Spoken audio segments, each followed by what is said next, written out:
Друзья, добрый день! У нас сегодня обзорчик Alphard MZG первое поколение, рестайловый 3-литровый. И давайте полазим. Основное, что хочу показать, внешний вид уже все знают. Хочу показать, чем славится MZG максималка и что в принципе также встречается на предмаксимальных комплектациях, да, Alphard. То есть там MS Limited и так далее. То есть есть подобные комплектации.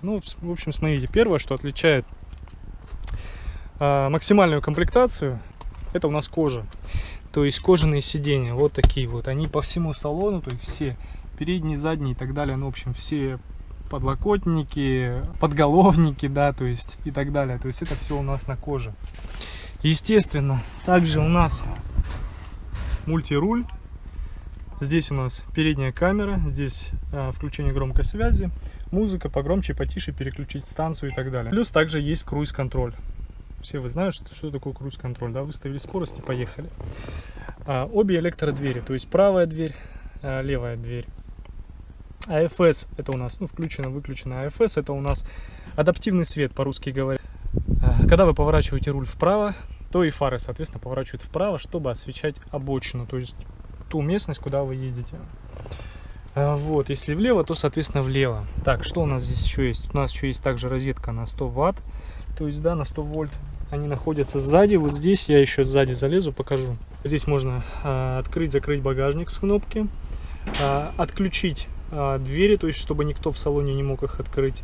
Контроль по полосе, то есть когда машина цепляет полосу слева, да, соответственно, по идее в Японии она справа, полагаю, это здесь у нас не работает, потому что у нас слева полоса сплошная. И едет машина, то есть она сама подруливает, да, то есть держит эту полосу. ТРЦ это у нас, это антибукс, я так понимаю, да, то есть можно покозлить немножко даже на таком Alphard, если выключить ТРЦ. И подвеска переключается в режим спорт и комфорт, то есть помягче, пожестче. То есть газомасляные стойки, которые поднимают и опускают давление. То есть машина становится либо жестче, либо мягче. То есть на трассе можно включить пожестче, если вы хотите по серпантинам позакладывать, да, там по городу, по какой-то такой каменистой местности можно включить комфорт. Тут магнитола стандартно, да, здесь управление климатом. Также можно управлять отдельно климатом задних пассажиров, но это, соответственно, пассажиры могут управлять печкой. У нас вот здесь печка, мы переместимся назад и я вам все это покажу. Люк передний и есть люк задний. Да, здесь, кстати, стоит монитор Alpine, то есть все, что транслируется здесь, оно повторяется там на заднем мониторе. Также, естественно, на коже есть подогрев сидений передних и шторки, которые можно закрывать и открывать с кнопочки. То есть можно заднюю шторку, которая на двери багажника, закрыть, открыть, боковые шторки, которые сзади на дверях, вот на этих, соответственно, можно их открыть, закрыть. И управление люком очень удобно, то есть задний люк можно с кнопочки открывать. Вот, переместимся, давайте переместимся к пассажирам. Здесь, конечно же, очень, так, наверное, заглушу машинку. Хотя ладно, оставим, чтобы продемонстрировать вам работу климат-системы, да, кондиционирования. Смотрите, в общем, здесь управление идет печкой, то есть можно горячий, холодный воздух, скорость вентилятора, температура, то есть максимально холодно или не холодно, включить, выключить, автомат, опять же подсветка, которую можно регулировать здесь, то есть это театральная, и открывать, закрывать люк. То есть такая вот удобная штука, когда вы раз нажали, у вас открылся люк, раз, закрыли. Комфорт на самом деле здесь зашкаливает. Монитор, так, оп, открыли, и вот такой вот у нас монитор. Не знаю, сейчас что-то включено, нет. Здесь, кстати, смотрите, сенсорное даже управление, вообще кайф. А вот они, пожалуйста, и розетки на 100 Вт. Вот она розетка, здесь даже люди, видите, переходничок поставили сразу на мини-USB, очень удобная штука, то есть две такие штуки воткнули, и в принципе можно заряжать какие-то устройства, в принципе и ноутбук можно заряжать. Подстаканники, сюда можно бросить какое-то барахло, здесь у нас такой специальный крючок, можно повесить сумочку, сюда кучу барахла понакидать различного. Очень удобно, что здесь у пассажиров второго ряда есть подлокотники, да, то есть с обеих сторон, как видите, очень комфортно. Плюс у каждого пассажира свой климат отдельный, то есть можно открыть, закрыть, либо просто убрать от себя, либо сделать похолоднее.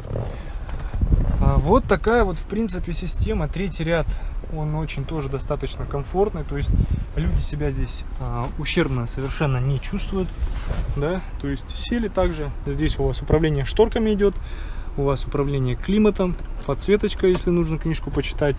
Можно поставить водичку, то есть здесь 2 подстаканника, ну реально удобно, телефон положили, еще что-то, здесь 2 подстаканника. То есть вот я сел, ну и как бы мои колени, в принципе, ну, касаются сиденья, при том, что чуть-чуть касаются сиденья, да, то есть мне места хватает при росте там 1,84 м, не самый огромный, но тем не менее, да. Вот, при том, что здесь, посмотрите, на втором ряду места очень много, то есть эти сиденья можно еще немного подвинуть, ну здесь кайф. Плюс здесь есть подлокотники также, ну здесь, правда, они с середины только, да, здесь нету с правой стороны по бокам подлокотников, но этого тоже достаточно. Машина очень комфортная, то есть для семьи это прям топчик идеальный. Сейчас давайте залезем немножечко с багажника, я вам объясню про устройство задних сидений третьего ряда, как с ними можно играться. Так, сейчас ключи вытащим. Смотрите, обустройство багажника. Ну, в принципе, при том, что здесь будут сидеть 6 человек, да, даже можно, в принципе, 7. То есть раз, два, три, можно 3 назад посадить, если это дети. 2 там и 2 там человека, то, соответственно, 6-7 человек без проблем сюда влезут, плюс можно поставить сумки. Третий ряд сидений, он двигается, то есть они складываются вперед и на бок вот так заворачиваются, то есть и все, и у вас, получается, будет багажник вот до второго ряда, вот такой огромный багажник, в который можно, не знаю, небольшой мотоцикл даже закинуть, то есть, в принципе. Можно разложить все эти сиденья лежа, то есть вот второй, первый, третий, все ряды, и у вас огромная такая кровать получится. Тоже это можно сделать, если сверху накинуть матрас такой, да, надувной, то можно реально спать здесь без проблем. Тут у нас подсветочка для удобства, тут какие-то у нас моменты касательно, ну там что-то закинуть, барахло, такой бардачок, да, назовем это так. Здесь у нас домкрат прячется, ну и остальные ключи, инструменты для колес. Само колесо прячется у нас запасное под машиной, вот тут оно прячется, докатка, то есть без проблем докатку можно достать, в принципе, да, ну немножко поковыряться, но если нужно поменять. Вот такой вот обзорчик. Alphard MZG максималка, это прям, я вам скажу, классно, это топчик. Чем отличается до рестайла от рестайла Alphard первого поколения? Тем, что у них идет коробка, у до рестайла 4 скорости, у рестайла 5 скоростей, соответственно. У пятиступенчатого рестайла, его также отличают вот эти полосочки на фарах, да, у него будет расход меньше, но, соответственно, разгон будет веселей, расход меньше, ну и меньше переключений, как бы мини-дерганий, да, назовем это так. В принципе, больше они ничем не отличаются. То есть по комплектациям, по обустройствам салона и так далее, что рестайловые, что дорестайловые Alphard, они, ну, друг другу ничем не уступают и не выигрывают. Получается, их отличает только коробка, задние фары, ну и передние фары. Тоже вот здесь вот такие 2 полосочки, то есть немножечко другая оптика, немножко другая решетка.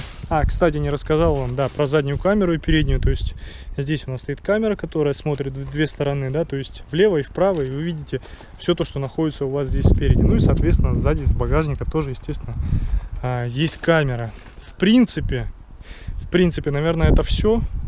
Как бы основные моменты вам рассказал. Все, что такое, все, что могло интересовать по Alphard, наверное, исчерпано.